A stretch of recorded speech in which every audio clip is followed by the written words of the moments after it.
looked at before. So. Okay, we appreciate you letting us know, your opinion, Dylan. I know you know a lot about blockchain, so it's always helpful to hear from somebody who's actually familiar, that has used it, experimented with it.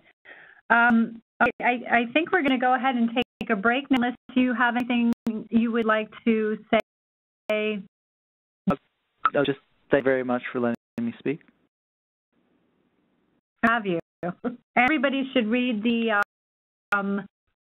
NIST draft report and get in any kind of feedback by February 23rd. Is that right, Dylan? Yes. Okay. Thank you. Thank you very much. Everybody, we're going to go ahead and take a break until 2 p.m. when we will continue the webinar, where we have 2 panels coming up.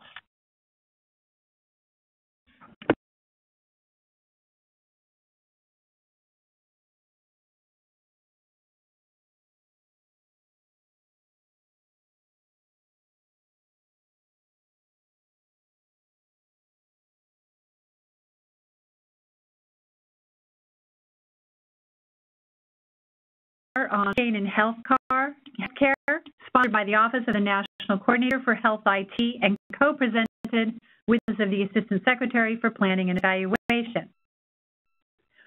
Then will be presentations from the 4 finalists of ONC's Health Data Provenance Challenge.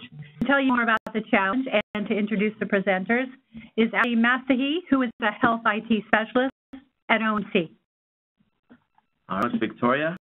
ONC kicked off phase 1 of our Health Data Provenance Challenge on April 6, 2017, where participants proposed solutions to real-world obstacles for provenance and clinical care. We received a total of 19 submissions and ended up with 4 finalists. Of 4, 3 proposed solutions utilizing blockchain technology. The winners will be announced on February 21st, and today's finalists will present their proposed solutions to you. And first up, we have Rain Live Oak Technology, and I'll tell you a little bit about themselves and their solution.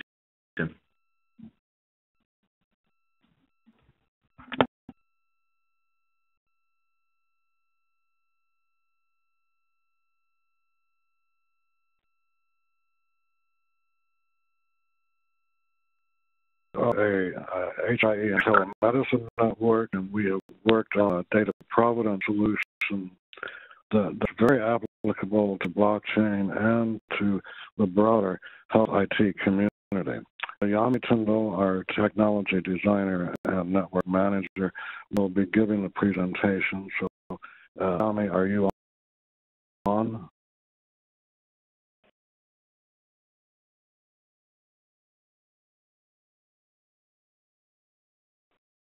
I'm on yet. Connectivity problems. Waiting for Yami to go through the slide presentation. Let me give you some additional background. Rain Live works on telemedicine projects funded by USDA.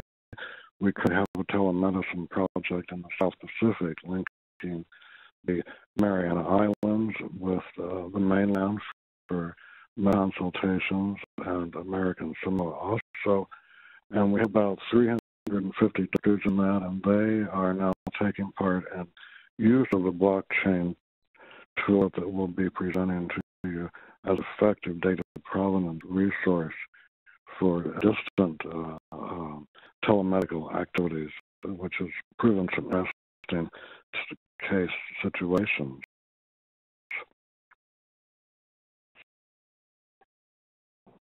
Ami is online. I was just told that he needs to be unmuted.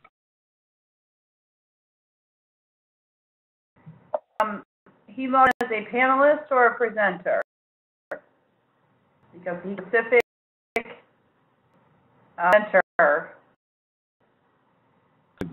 See him in the upper presenter group. He may be in the MD group. You're going to have to give me a minute to find him then. I've had him. Have the presenter login. Okay. So that's additionally, while we're waiting for Yami, we have applied the Data Provenance Toolkit to a very interesting ONC-sponsored project with California Emergency Medical Services, linking health information exchanges within the state to MS services during emergencies, which we actually were able to test this fall because of the fires and flooding in California. And this is beginning to, just on a beginning to provide a test demonstration of the integration of the data provenance toolkit we've developed into a broader spectrum of the health IT environment, which goes from ER through HIE networks into your emergency services and first responder environments where you've got immediate access and control over data provenance. That also is another fascinating use case that we've had over the past 6 months. Yeah. For that confusion, I must have lost you. Okay, very good. Thank you all for listening to my longer descriptions. Now, Yami will give you the walkthrough on our slide. Okay, the software engineer for Rain Live Oak, so I've handled the development as part of the data provenance project. And so, you have the slides. So what I want to do was develop a data provenance toolkit, a portable software library that we and other groups could use, other IT organizations could use to create and validate provenance records in standards. There would be the records are portable, so they could be exchanged via HIE or between HRs and be legible by any given system. Do slides up? I lost them on my side.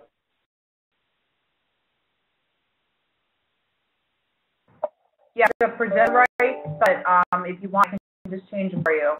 I want the second slide. Oh, yeah, you can go ahead and go to the second slide. Second slide. So the toolkit can generate provenance records that can be stored in any repository type. It's not tied into a specific database or backend or anything like that. It can output them according to different data specifications.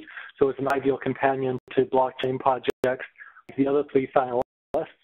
And what we're hoping to see is projects could use the toolkit to create the provenance that can then be stored in blockchain. It can also then consume a key function of the toolkit is also the consumption and validation of provenance to enable interoperability. And we want to make sure it didn't move in a proprietary direction so that it can consume and validate and get feedback on provenance even if it wasn't generated by the toolkit itself, so from any source. So by putting it with a blockchain repository or multiple repositories, the tool can both provide provenance records and signatures to be stored that way and consume the provenance records that are stored in the blockchain. A full inflow of data validation between the toolkit and chain. And specifications for provenance allow a mix and match of different storage and exchange methods. So you store the provenance in a blockchain, in a standard repository, in a file repository. And as other participants are aware of blockchain, there are different methods for how you can actually move the data around using these standardized provenance specifications. Go ahead.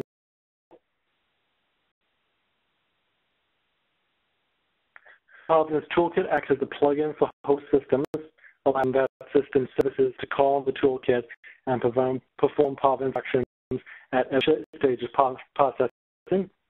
A weight software library they can drop into existing systems and used as a transparent system component behind the scenes, so the user doesn't even have to have any technical awareness of the provenance, but the user interface can leverage that toolkit to give meaningful information on the provenance to the end user.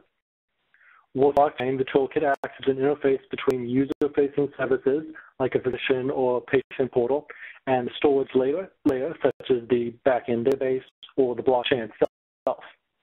The tool processes the provenance retrieved from the blockchain and consumes the user input, such as when a doctor adds a record, updates a patient's medical record, consumes that input, and structures it to be stored as a portable provenance document.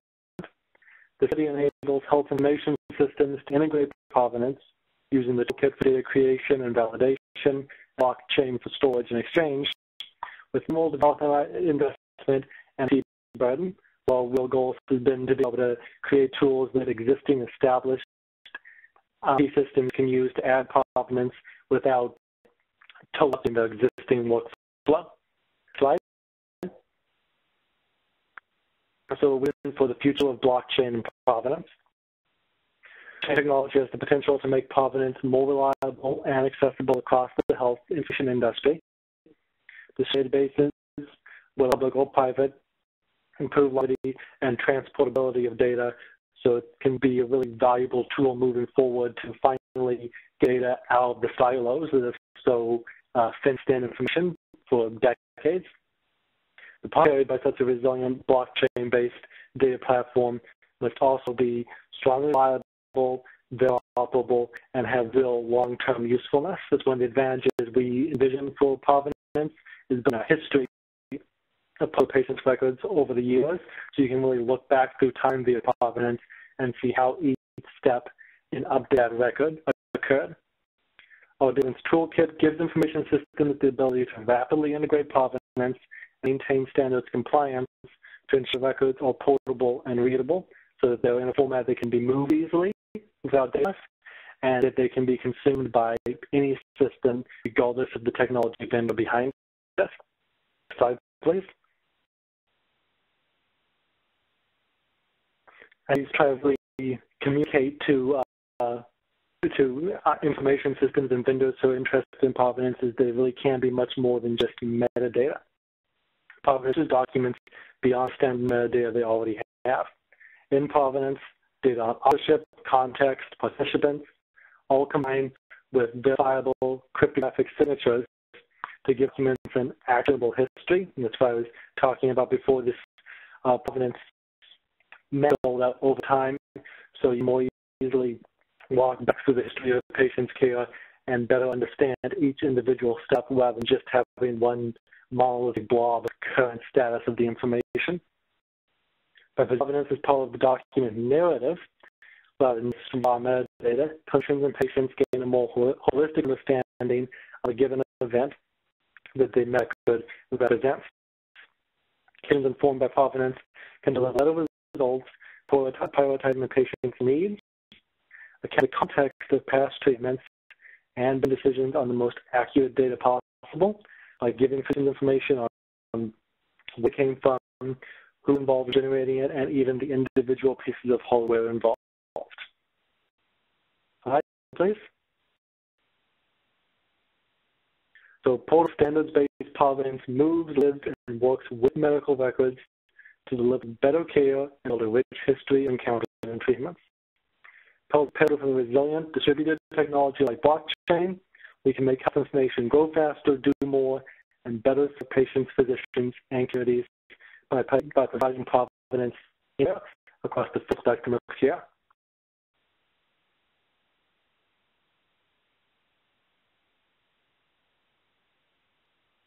In my presentation, if there are any questions, I'll be glad to address them. And if we have time, there's also the video we produced for the POP challenge that I'd like to play for everyone to see, to give a more less abstract presentation on what exactly it is we've been doing with this toolkit.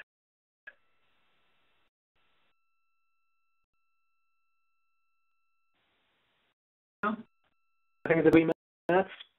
Yeah, that's fine.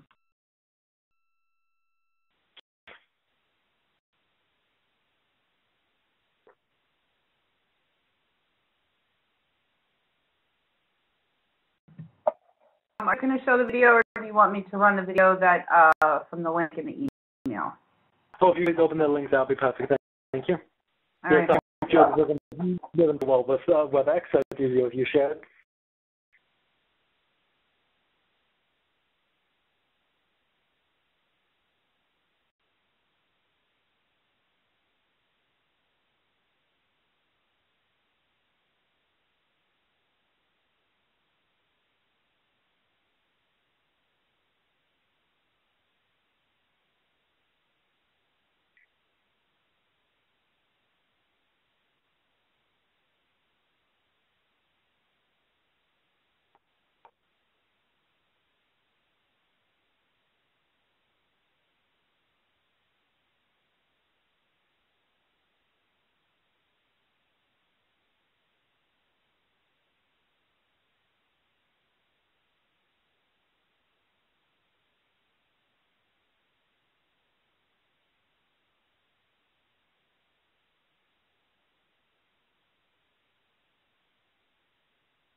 it possible to have the audio? There is a audio voiceover on this. You guys can show the video audio.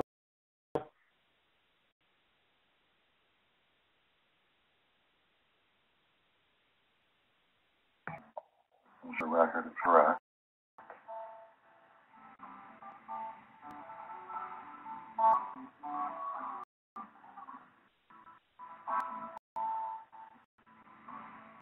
We can make rich, secure provenance records to store and exchange the high quality of data exchange between donors, clinic, and patients.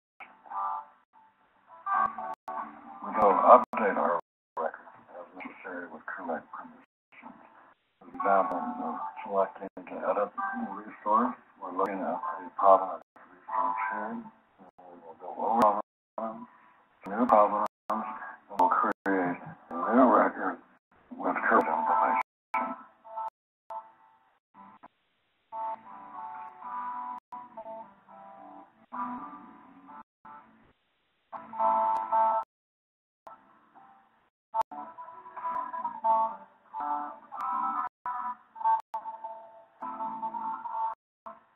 There's the source for that new record that's created, and below you see the provenance record with signatures and certificates. Important to remember that this toolkit begins generating and verifying provenance with less than 20 lines of code in the host server. This is an example of the provenance code and the output record. Creates, updates, and verifies provenance with no seamless integration. It's a full range of rich provenance metadata available via a simple API. Allows the user to track and audit the history of records from document integrity. And it's a toolkit that delivers the ability to quickly generate and verify provenance using abstracted interfaces to support diverse specifications. For additional information, go to www.liveoaktech.net or send an email to live@rain.org. All right, so much. We appreciate it. All right, and up next we have Emerald Pie.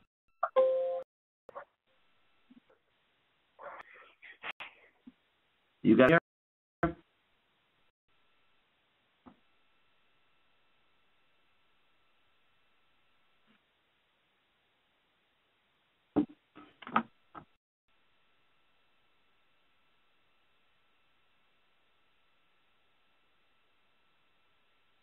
Hey, Tom, is there?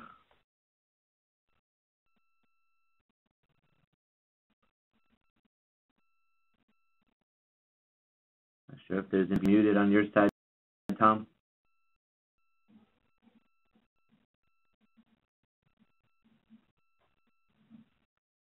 I'm talking. I'll hear you now. Oh, Gotcha now. am I sharing my screen?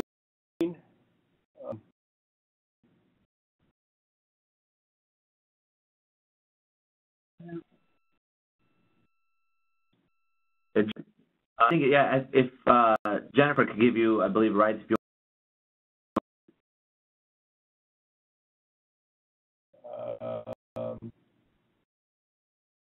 Whoa, what happened here?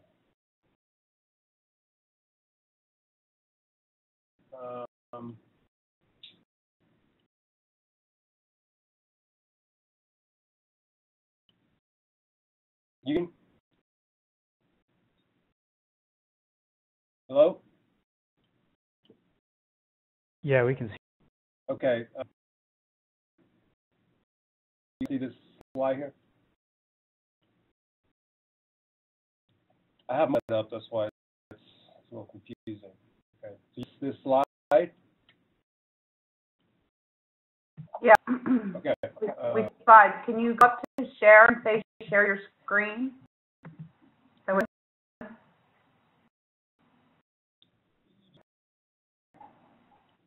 It's already shared. So.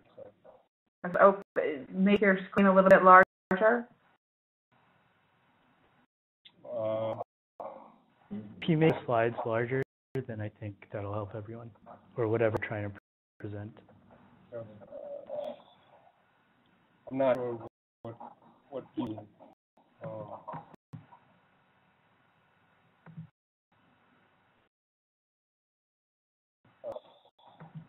You guys see this slide? Yeah, kind of slideshow mode.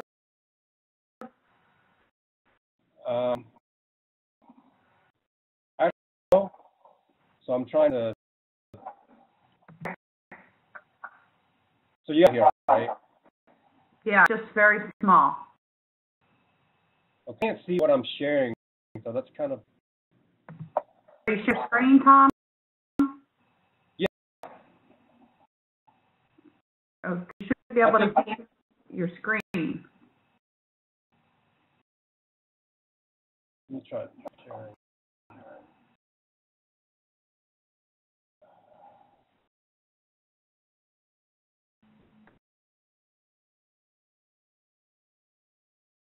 Screen, so I don't know what. But you can't. Right. I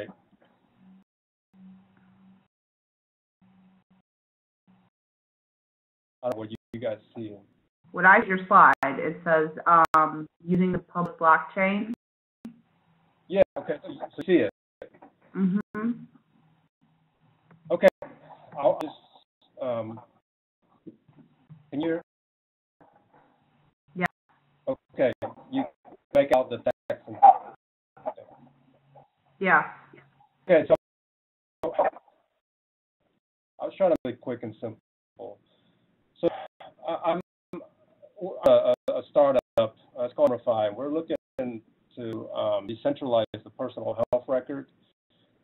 We strongly believe that the future of healthcare will revolve around the person, this patient-centric healthcare. And so, blockchain, we kind of said that we're stop doing everything the traditional way, and we're going to investigate how the blockchain works. And so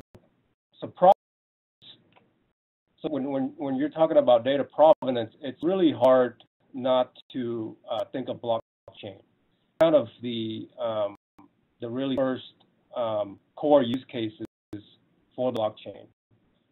For this challenge, we wanted to demonstrate how you can have patient-generated health data that it'll get more adoption in the healthcare settings. I wanted to say about provenance. So provenance means some sort of exchange, right? If you exchanging data within an organization, a hospital, for example, isn't really as crucial. It's only when exchanging data from party to another party, simple party exchange, that's when provenance really could play. And you're talking about health data, the exchange of health data, some sort of consent from the person whom that health data is being shared. So for us, doing the provenance, we wanted to and that revolves around the person. And also another thing about provenance is that there are degrees of provenance. There's the local, national, and global. And this is kind of where you have to really be careful of what blockchain is being for provenance, because smaller private blockchain doesn't really protect provenance as well as a public blockchain like Ethereum. So fortunately, we decided to go with the degree of provenance, and that's the Ethereum public blockchain. In our solution, we wanted to show that you can use blockchain to provenance, to protect provenance, and also it's a cost-effective way to exchange health data.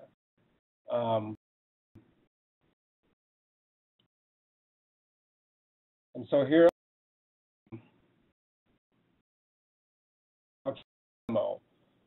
here's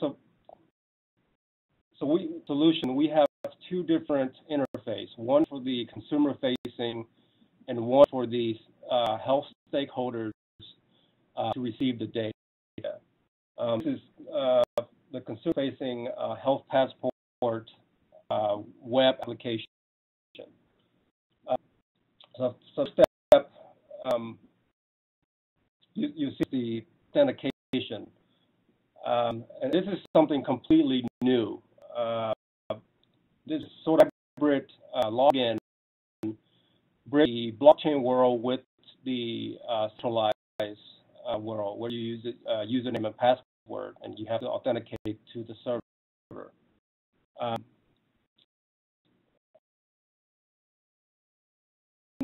Identity, we're actually using MetaMask.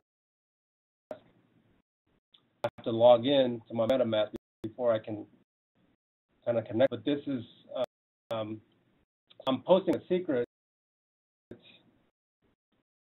Oh, what happens when you demo? Using blockchain to post to the blockchain, and I then verify in the back end. I already logged in here, but that should work. I'm not sure what's going on there. So once you're here, you can edit your profile just like any regular web application. And this solution is crucial. We were able to utilize our cloud server for normal data saving and utilize the blockchain whenever there is transfer. So take the example of a profile. If you come in and you get a profile and you have to update it many times, you don't have to store that on the blockchain.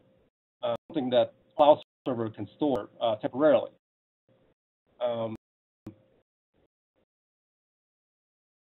Okay, so after you file, with a little more here, you can go and request some data from Fitbit.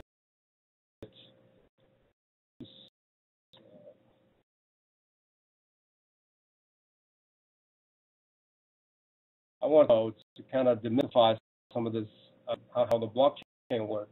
Here you can see I have some data from November 2017, and I'll go ahead as to the blockchain. So having a solution, I'm able to store the authentication token to Fitbit, so that I can seamlessly and constantly request data to be added onto the blockchain. It'll take a couple of minutes to get added.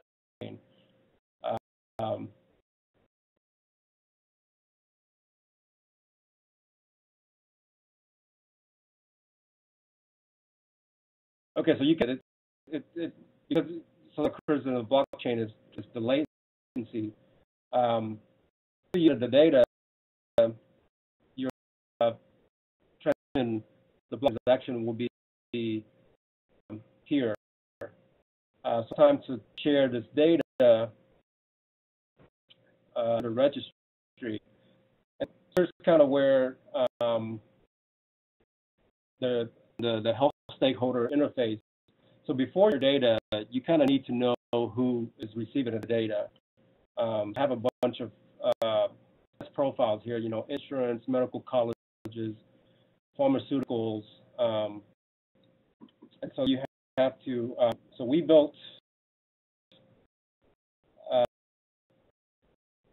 one for the health data. You can receive health data, you have to come and create a profile, and we have to approve that profile to validate that you are who you are. And then, let's see, the profile. And within this profile, you have the ability to make and validate yourself as your contact and what your entity, your organization is about. Once you do that, you're able to show your to receive data. So here,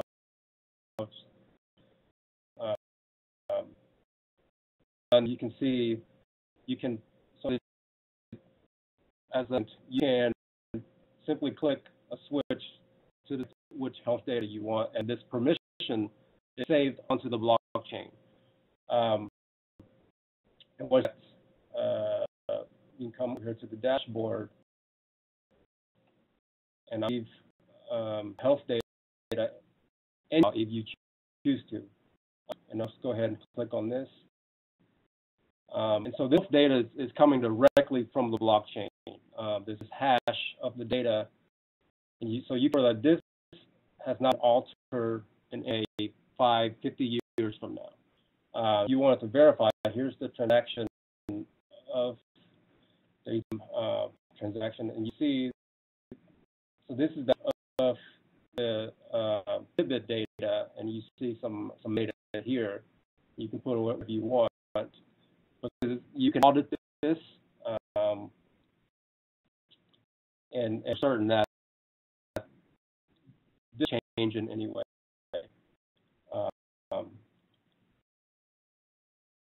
So for the solution, not only did we solve provenance, we also kind of worked on governance, because data change is sort of it required affect multiple parties to come together. So you could, in exchange, you couldn't just have you couldn't just have the best way to store the data. You got to have a way to kind of prove which party and how you govern sharing of that data. That's kind of it for the demo. I'll rest of the time for questions.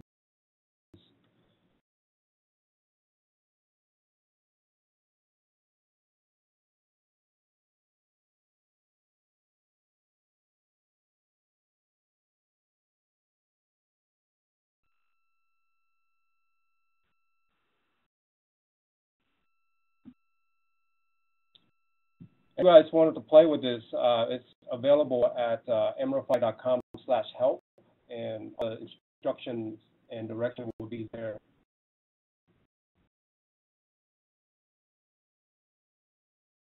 One for the next presenter here, but if you could put up your contact information so that we can reach out to you directly with any questions, and you guys can have some further as well.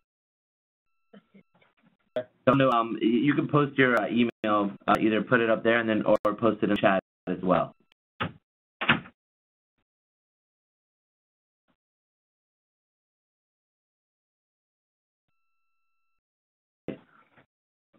Thanks again. And we have One Up Health. Hey guys, this is Ricky. Can you see my screen? Yes. Yes, look Ricky, thank you. Yep. Let me just present. Sorry. So we're One Up Health. We are basically building a platform for developers, providers, and patients to access their clinical data across health systems and sensors in minutes via patient-mediated data exchange. And this totally transforms the way that health data is shared previously, because most of those integrations are business to business, and this is using a patient-mediated approach. So we have four main pieces of One Up Health's platform. One is the FHIR API, and for those of you who are not familiar with FHIR, it's a new HL7 API that allows full exchange of atomic data access of medical data. We have a user permissions API, which allows you to create users and providers and manage their groups programmatically. We have servers and health system integrations with many hospitals and wearable devices, and I'll show you some of those in a bit. And open data access for providers and medical codes like NDCs and ICDs. So for the provenance challenge, what we proposed was, and what we built, is a FHIR provenance plus Ethereum smart contracts tracking platform. And what this does is it uses Fire to store data, provenance, and audit events, and it uses a sidechain on Ethereum to store a hash of that resource and then allow you to verify that hash using smart contracts.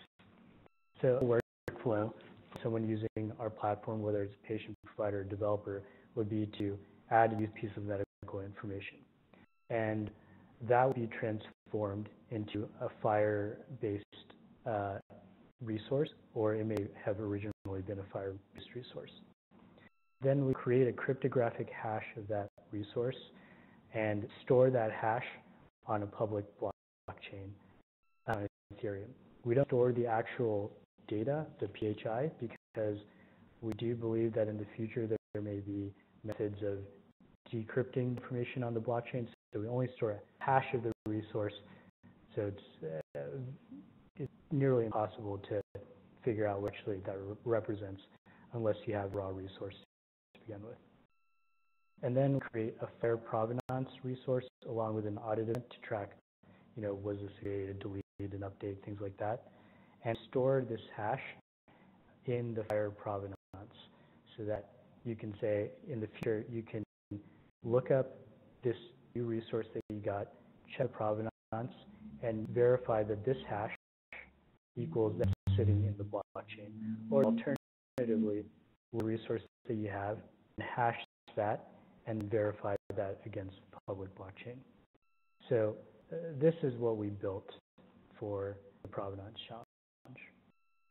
So our project plan involved a few things. One was, the first piece was data aggregation for multiple health systems, integrating our provider-facing app with Cerner's HR at Boston, bringing that whole Ethereum blockchain integration, and then in partnerships with health systems and app developers, and then gathering intelligence, and then obviously making this platform available to everyone in the world. So to date, we're connected to 96 health systems, and this is all in production. It spans organizations including Epic, Cerner, and Allscripts, or vendors including Epic, Cerner, and Allscripts, and it also includes hospitals like Stanford, Honor Health, Hopkins, Cedars-Sinai, Cornell, Hospital for Special Surgery, a bunch more. And these are, again, live in production. As a patient, you can go into OneUp Health and connect from any of these health systems, or as a developer, you can make these health systems available to patients on your apps. So next month, what we did was we produced a provider application that can run within the Power Chart for Cerner, and we collaborated with Boston Children's Hospital on this. And I can show you, I'll show you in a little bit what this actually looks like in a demo. The biggest new contribution to what we did was making this data, this provenance hash, available on Ethereum's blockchain. And in order, so our platform is making like tens of thousands, hundreds of thousands of requests a day, and that becomes very costly on Ethereum's main chain. So we had to develop a side chain, otherwise we'd be paying like thousands of dollars a day just to run this. So we've open sourced this, and it's on GitHub via this link below. You can search for OneUp Health GitHub. But I'll show you a little demo of how this works. So this is a provenance test tool that we created. If you enter a resource, a Fire resource here, then you can verify this resource against the blockchain. It's currently showing up as false because this resource has not been posted to the blockchain. So what you can do is you can send this transaction, which is going to store this hash along with this URL, and then that will be the transaction information from the chain. And then when you verify the resource, you can see that it does exist. So resource with this content hashed like this exists on the blockchain at this URL. And using this as process as the basis for verifying resources in our provider and patient apps. So when you go to our provider app, you can see a timeline of patients, which is scrollable and zoomable, and you can like hover over things to show what's important. And when you scroll down, you can also dive into specific pieces of information. So this is lab value, for example. You can see that it comes from Smart Health IT because this is dummy data. And what this is doing in the back end is issuing that smart contract to OneUp Health's blockchain to verify whether or not the of this resource exists, and you can see that it does exist. So go back to our presentation. That's on GitHub, and you can play with it whenever you want. What we did was we wanted to pilot with BCH, and we really had thought about piloting using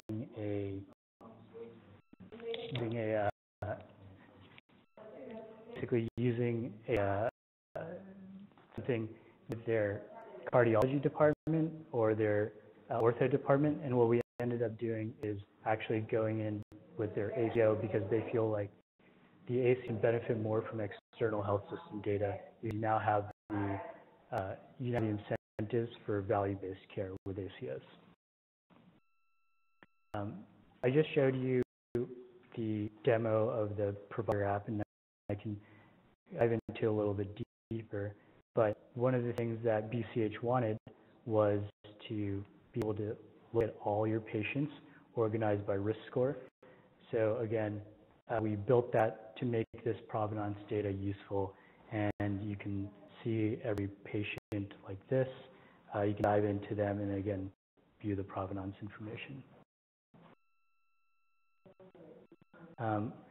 The pilot with BCH is set to start in April because that's when their ACO opens up. It'll have about 30,000 patients, and we've been collaborating with their MDs and care team members to build the provider application.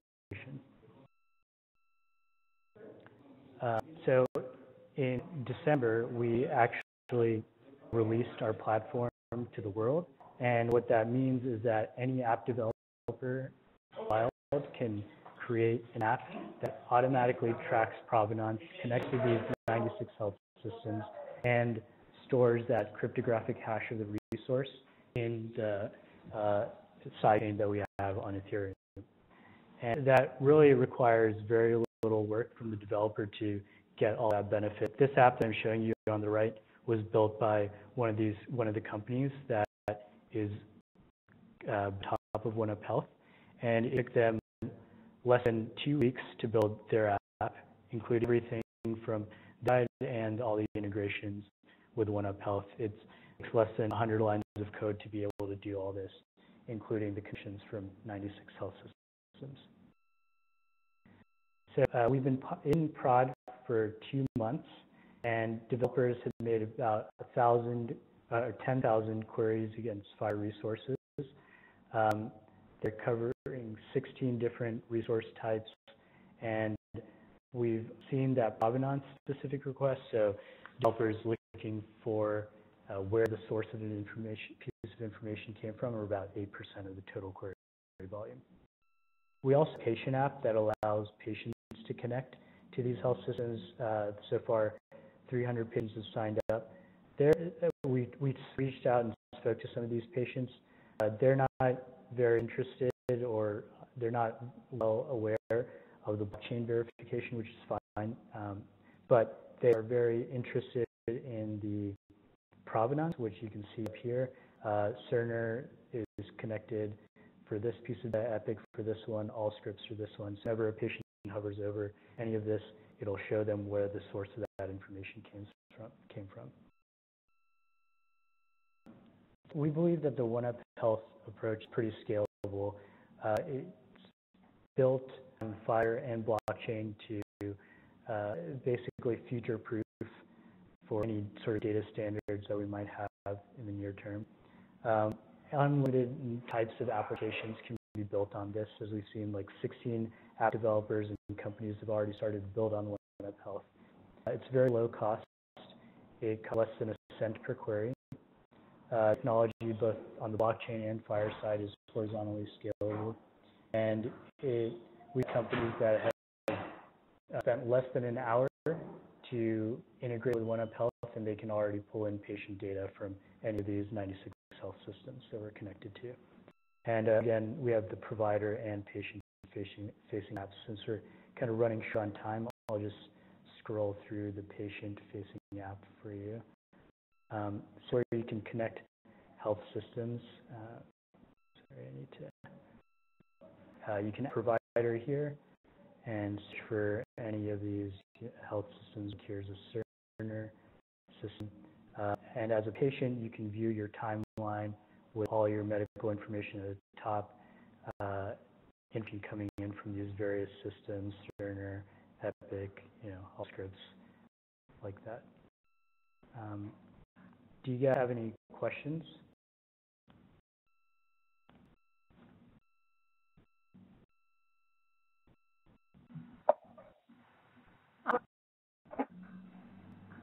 Good, Jennifer? Tim, I didn't know if we were taking questions yet. Yeah, same thing. We'll just leave your contact information up there, and if you want to post your email in the chat so we can, any participants with questions can reach out to you directly. We'll go ahead and do that. We're just going to keep the presentation on.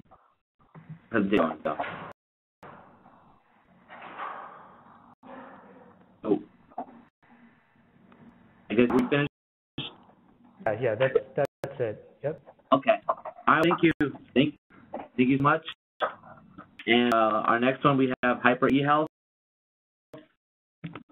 And I see your screen here now. Hello, can you hear me? Yeah, I hear you. Perfect. So, good day. I am Namazi from Tiani Spirit, is a company based in Austria, in Europe. And I'm here to report how the Hyper eHealth team, which is a team composed by people from US and UK, achieved the problem of the provenance, as all the other presented before me. The use case. So we met providing provenance records for clinic and private data, generated data. Let's start with clinic data. So we have these settings. John, the patient, is feeling a bit tired, and he goes to his GP, Anna. Anna is visiting John and decides to go for further investigation because he thinks to some cardio-related diseases. So she asks for two lab analyses from two different laboratories, Lab 1 and Lab 2. Then it goes there, is at the laboratories for the visits, and then goes to Annie. And watching the results, Annie decides to John that for John it's good to go to visit a specialist, a cardiologist, Bob, which is working in Central Hospital. So it's the electronic record for the patient, and makes it available for the doctor, for Bob, the cardiologist. So John, cardiologist, and the cardiologist queries for the EHR of John, Annie repository. And what we see is that this is a document, a CDA actually in this case, an electronic health record containing data from Lab 1 and Lab 2, but this is rendered in a document created by Annie. Annie data from the documents made available from the laboratories and put in a document for John that Bob is reading. So this is how we tackle the problem. We have the idea that entity which we are searching provenance can be something which relates to a document or to part of the documents, because document can be created on demand by the system. And of course, Bob needs to know that, because he can then provide some clinical decisions basic provenance of the data, because at the end of the day, provenance is the foundation of data quality. So we do it. And so basically, we leverage on the existing experience from existing projects. So at the beginning, the idea has been to use the DS4P, the data segmentation for privacy, which a project aiming at defining some rules to how to segment the CDA for granular access control. And then for each part of entities, for each entities for which we search provenance, we express the provenance data following the proof, the standard from the W3C, which defines data model for provenance. Then this proof using a private blockchain, and we use Hyperledger for that fabric. Then we query, such as from mobile devices, from web portals using IHE and FIRE query, IHE, MXD, and QEDM, belongs to the FIRE provenance resource. So ours is basically based on standards, because we want to provide a system which seamlessly integrates with existing deployment. We don't want to have anything at the end, so we just want to have the small pieces that gives provenance data to existing already existing systems. So for this reason, we based the entire solution on W3C standards, like as already mentioned, PROV, SG, digital signature, and I will explain in a moment why.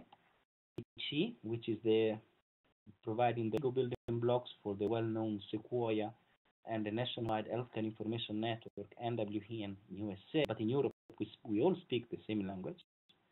And HL Core, CDA, and FIRE. So as already are based our system on CA, XTS, MHD approach. So these acronyms they represent IHE profiles defining how a document shared amongst healthcare enterprises and create and push and queries by mobile devices. So the use case is that we have an XTS source, like someone who creates health data, clinical data in this case, that pushes this newly created data to an XTS repository. And here we actually plugged the health service bus, the product from the arm of the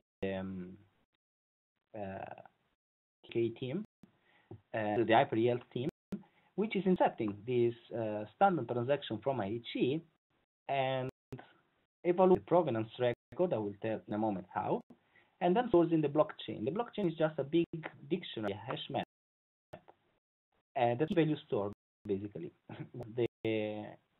Each keys can have collisions. So the provenance of the document, we wait the prof document of the document and its section in case of a CDA, and then we store it as already mentioned in the blockchain. Whenever we have a collision, then we record the history of the collisions by sending the value stored for that key, and this is the root of our provenance trees. We will see in a moment what does they mean. When we query, actually, it's this way around. So basically we have an XTS consumer which queries for the metadata related to the document, and we intercept the query. When for the subsequent retrieve, we read the document from the repository. We hash it, and we canonicalize it, and we hash it, and we do the block particular data. And we leave recursively to all the pointers to the other provenance document in order to have the full chain, the full tree of the provenance entity for which the information. We use Fabric. So how we do it? So as I mentioned, we define the entity, and entities are driven by the way how information are signed. So we have the standard named ADIS, which ADIS, PDIS, and XADIS, defining the signature for PDF, XML, and anything else that can be represented as a CMS data structure, for instance, DICOM information, and of course we need to provide canonicalization of the data. We can simply get an XML structure and hash it and hoping to retrieve it back, because the many implementation, for instance, can break the canonicalization of XML by adding spaces, for instance, or the same way is true for JSON as well, or thing that can break the canonicalization. So for this reason, before submitting the data on the blockchain, we put canonicalization. That, as I said, for PDF, anything else except XML, a mesh over a signature over the full data with 3 signature, and we get the digest value. And for the next, we do the XML digital signature, therefore we canonicalize it. We throw away the signature and we get the digest value, and we do the operation when we query. So when searching for provenance, in order to have data stored in a way that we can retrieve back later. So then we'll persist the provenance in the blockchain, in the Hyperledger, by using the client SDK for Fabric. We decorate the object. So, for instance, in the case of CDA, we decorate each section with information for the provenance information, which are in format of a FHIR provenance query and in the prof data for further application to ontologies. Imagine a search. Okay, in a search environment, probably the researchers, they want to provide further. They may want further infer to the provenance of each data that they retrieve from us. Basically, the blockchain. Why? I mean, performance is related to how we decided to go for Hyperledger Fabric for a private blockchain, because the blockchains are really inefficient, but they have to be inefficient because there is lack of trust amongst the miners. So the miners, they all have the incentive to cheat the others, and stake is not yet a quick solution for the for the scalability of the blockchain. While permission blockchain like Hyperledger or Solvroot, for instance, the consensus algorithm is not a problem because is deployed in a highly trusted environment. So this is a screenshot of the of what if we have time, I think we can do it live. So this is rendered using the style sheet of the CDA, and here we have a screenshot of a section of a CDA, and so basically we see 2 provenance records. Why 2? As I said before, because one belongs to the document as a whole, and the second belongs to the section.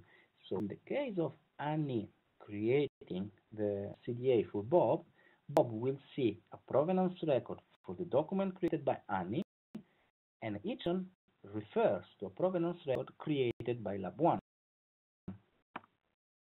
And this well, hopefully in this picture here. So basically we have several sections and other header data like the preamble of the CDA. So what we do is that we sign the CDA using XML, the digital signature. Therefore, having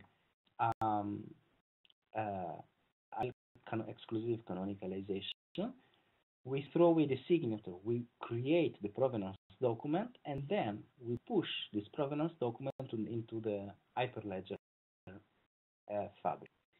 As being stated by the first speaker from NIST to the call, we do clearly and obviously anything in the blockchain which can be a private health data of in any case, because all the optimization algorithm possible and all the encryption algorithm possible, they are valid in this case, but the blockchain is immutable for probably they will not be secure enough in times from now. So what in the blockchain actually is the hash and the corresponding prof data model. But then, as I said before, the blockchain is we think about is a private blockchain. So it is installed where the trust is something that you can achieve, for instance, following ISO 27K. But this is something that we pay because this probably does not scale well.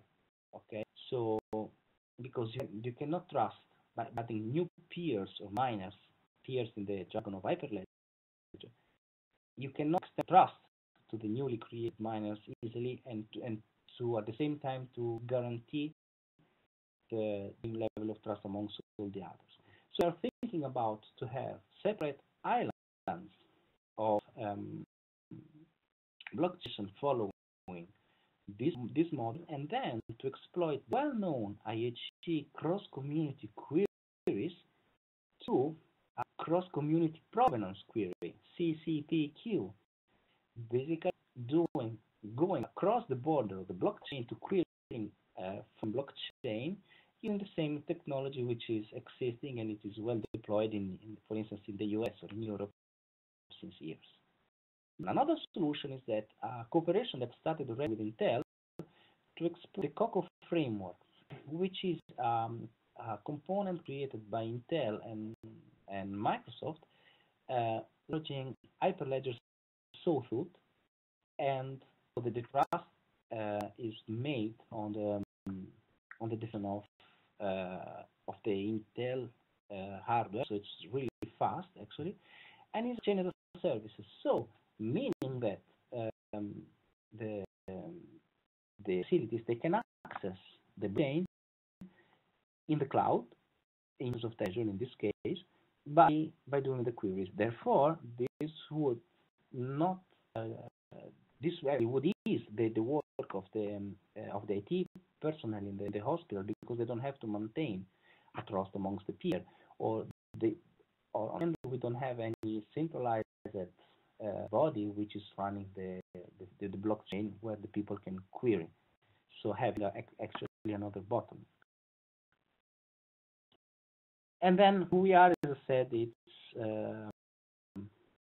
people around from USA, Austria, and UK. Actually ends my my presentation. If I have a minute more, and I want to show you live the screenshot that I see live. So basically, I submitted here 2 documents from this. What I do is that I do a query. This query is intercepted by the health service bus, query blockchain, and turn the information. Sorry, it's in Italian. Some parts are Italian because I have the Italian language on my screen. Which has for each one the provenance information, the record for where the document has been created. So how we have the accountability of such a data? So basically, what we store as a provenance, we weighted carefully the FIRE provenance resource, and we thought to extend it by defining information about the agent, who did what, from where, why. And in this case, we have the information related to the agent, which is the principal out of the application assertion defined mandatorily by the NWN. Okay. Then name and organization, which are still of the assertion of information assertion information. The location, which is something which is defined by the XDS source. So who is the XDS source and where is it located? Created this information. The XDS source, as an example, it can be anything. So anything that is contacting the Hyperledger client, a mobile device, for instance, for fitness data. Then we have location name, where, of course, the location name, unique ID, which is an information to uniquely store, to uniquely find a document either in a CR and clinical data repository or an XDS repository, when it's been generated and how. So there they reflect the data model defined by Prof, which is shown here. So we have an entity, an activity, and an agent. So an entity is the thing for which we are searching provenance for. The activity is who created the entity, by whom the agent, and the relationship they form the ontology for which the researcher can, or anyone else can do the query. What I just shown to you is deployed in several sites in Europe and the USA, but the Provenance part is not yet part of the suite, because we plan to test it to the next connectathon that will be in 2 months now, to prove interoperability with other IHE installations. And once the interoperability, it will be part of the solution from the Hyper-EL. Having I concluded my presentation.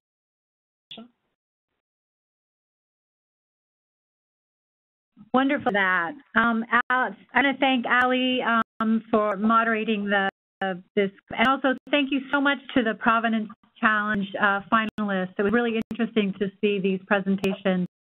I know you're going to get a lot of questions from folks. People that can you also put your contact information up so people can contact you separately or directly if they have any questions? That would be great. We are running ahead of schedule, so we're going to take a 20-minute break, about a 20-minute break, I guess. Actually, let me make that 15 minutes. If you could be back on, the audience back on at 3:20 p.m. We're going to have some poll questions for you. We want to get some audience participation, some questions, so we're going to have, and you can give us some feedback. This session is going to be the Health and Human Services Roundtable, which will start at 3:30, but again, we will have some questions for the audience at 3:20, so I hope you'll join again back there. Thanks so much. And if you're just joining, this is a webinar on blockchain and healthcare sponsored by the Office of the National Coordinator for Health IT and co-presented with the Office of the Assistant Secretary for Planning and Evaluation. We're going to start our panel for Health and Human Services, or the roundtable rather, at 3:30, and right now we're going